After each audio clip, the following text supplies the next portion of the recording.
I'm tongue-tied, twisted around your finger like a piece of string. I'm winded, chasing after your ghost is real exhausting. Welcome back to another video. Today I am going to be talking about something a little different on my channel: toxic relationships.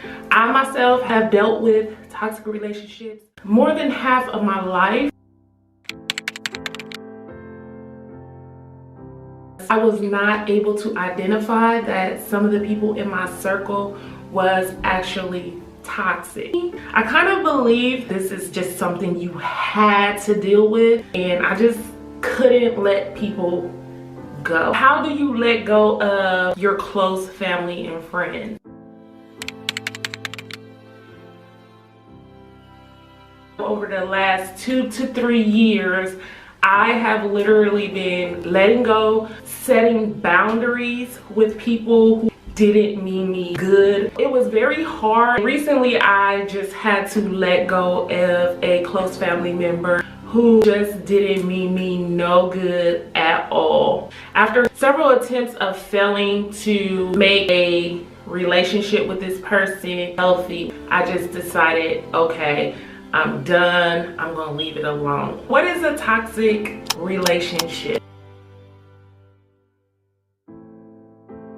They are usually very manipulative people. They make you feel like you are the reason this is happening. The relationship will feel like it's one-sided. The person will drain you out and become emotionally, physically, and mentally draining, ultimately cause physical harm. I want to give you guys 5 concrete traits of a toxic relationship you may be dealing with and you have no idea that you're even dealing with. The biggest one that I see with almost all of the toxic people that I have dealt with, the person usually does not respect boundaries. Do whatever to you. Do not care how you feel about it. A carnal sign of toxicity.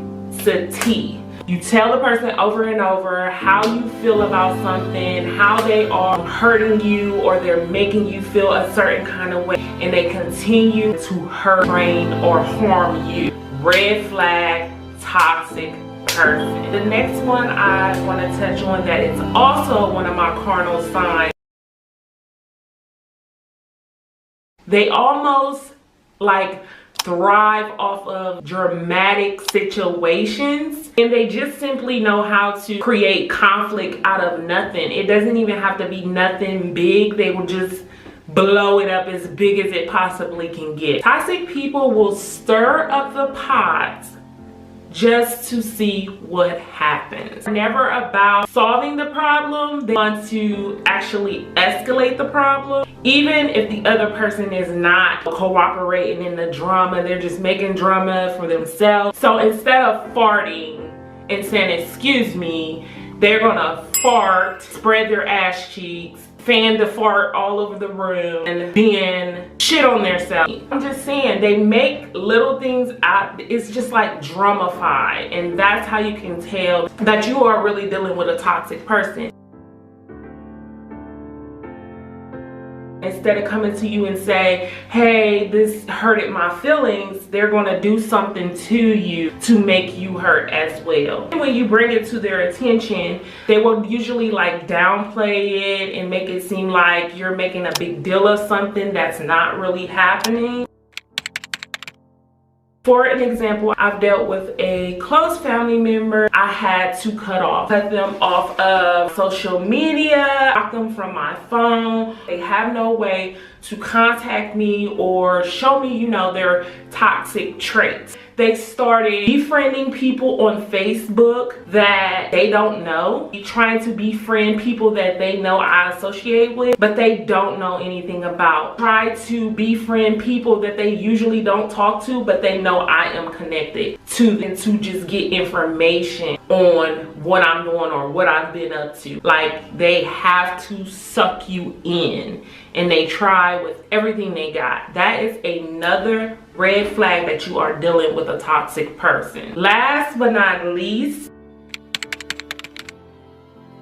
they will find a negative in every positive situation that you present. One of my toxic people, if I go to them and I'll be like, I lost 30 pounds, and they'll be like, oh, that's good, but let's see how long it will last.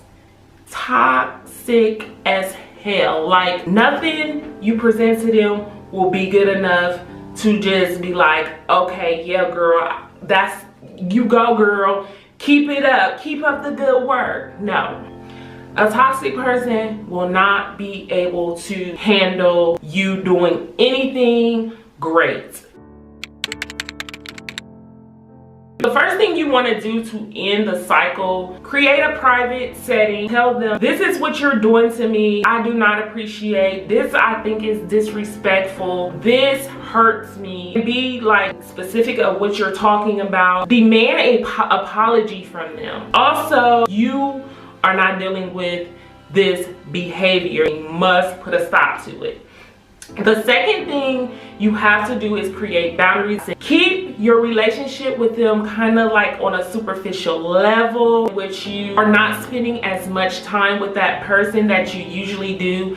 Don't let any toxic person know any of your deep, dark secrets. Don't let them know anything that you might be dealing with. You can't be this way with them one day and then the next day you're not. You have to really be strict. I had a toxic relationship. I will stop talking to the person for maybe a month, and then I will start talking back with them. I never set strict boundaries. I will just let them cool down, and they'll be cool for a minute, and then they'll bite me out of nowhere for no reason at all. Like snakes. I will let them back into my life and tell them all my business because they were close to me. The toxic cycle will just continue over and over and over again. Do not share too much information with a toxic person who has continually showed you that they do not care about you. You tried all of it. You told the person, hey, this is hurting me. I do not like it. You have to stop. You set your boundaries, yet and still this person finds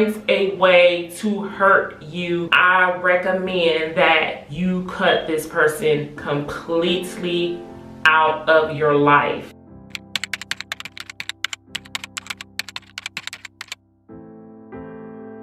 A good idea is to let people who you and that toxic person may have mutual relationships with know that this is what is going on and I do not want you to share any information about me to this person. When it comes to like parents and siblings, when you're cutting people off that are that close to you, you can kind of feel regretful. You have no reason to feel guilty. This person is manipulating you, constantly bringing you confusion in your life, disrupting your daily activities. Just think about what may happen if you keep this person in your life. One minute it'll be cool, the next minute it's like a ticking time bomb. You never really know what a toxic person will do next. You are really doing something to yourself, your own mental, physical, your own emotional self, holding on to this person. You have to let them go, or they will just continue until, you know, one day you explode or one day you just let them go. They will continue to do what they do because they are toxic. Never let a toxic person make you feel like they are the victim. They have a record of doing such thing. Most are dealing with their own demons, self-esteem issues, traumatic events that they are dealing with. Even though it's not like a mental disorder, it can stem from a mental disorder such as personality disorder, narcissistic, schizophrenics, low self-esteem, depression can cause these types of behaviors to be toxic. That does not alleviate the fact that they are making you feel this way when they feel these stressors. I promise you, once you let these people go, you will see your life turn around a 360. That's how you will know that these people are not meaning you well. So guys, there you have it. I wanted to share this with you guys because I have been going through this for a while now. I literally had to do some research. I wasn't aware of what was really going on. I was thinking like, gosh, why can't we get along? I'm doing my part, so why is this person just all of a sudden doing mean things? When I would try to correct a toxic person's behavior by telling them, hey, maybe, that was kind of wrong. Either they'll be like, oh, remember what you did last year to me? I'm just getting you back. Or they will be like, you're just sensitive. They will kind of downplay the situation, and I'll be like, okay, well maybe I am, but I don't like it. So can you please not do it again? And eventually they will do it again. Soon I'm climbing all 4 walls in my apartment. I can't spend another second with my brain. Gotta get up and get out, but there's a problem. Every time I go outside, I see your face. Wish you could be here